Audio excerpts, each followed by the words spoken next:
Happiness bred wariness. The niggardly instinct in me whispered the whole thing is ridiculous. The skin of the nape of my neck prickled. When I got the rose passed, on behalf of the gentleman in the public house, I didn't quail. I just thought, what's he want? Nothing happens without strings attached. A character, polite way of putting it. Not run-of-the-mill, a few tablecloths short of the pig-pick. Dick in the vernacular for short. A lightly attention, don't get me wrong, but for a girl used to triangular sandwiches, tea in china cups, this represented rough. It was a clear departure from the powder puff, and the rose was plastic. If he wanted answer, some form of recognition, I prefer to defer. It's a habit I've got. I do it by default. The flower had a label made in Taiwan on, and his interlocutor who brought it over used an accent that veered between Rome and Rochdale and said his R's as words. He was playing Pandora, I note, for the aficionados among us. I smiled that with my eyes and checked my watch. Belligerent incumbent of seat, who positively radiated sheer hostility toward him off, because, well, it would ward off all the others. You don't need to throw any shapes, or hand on cheek contort to say, don't even think of it, kiddo. Some will interpret that as flirt.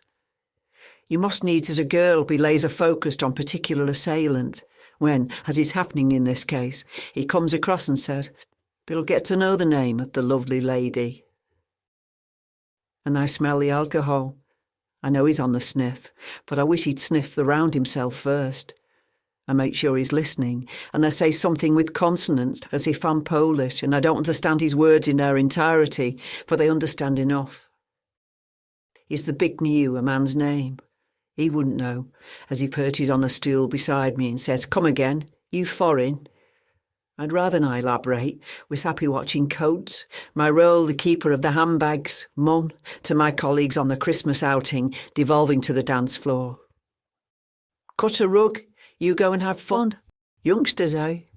So eyes are tut, 50-odd, seeing no longer dignity in doing the YMCA. But it made me duck, sitting target for the blurry, leery blokes. Nine had a name tag on, some corporate bog, soaked. Now the perils of being single woman alone. Make it known to all how this comedian in drink with easily battable approach was one of the many who would float their boat.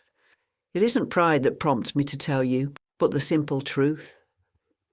I would have benefited to hot foot, clod hop, with the juniors getting sweaty on the floor, if not indisposed with the constitution more to sit and think and wish this night away. Fella seat is an opportunity. I'll get down on bended knee if you mope. And to provoke me if they didn't know. Because I am a riddle wrapped inside an enigma. Puzzled to work out, but I'd rather you didn't much the same. I earn this piece on note of ambiguity, due to being wary of the easy categories. I go hard, then go home. I leave you hanging. I put the stem of my rose in my drink and twizzled it, then suck it off.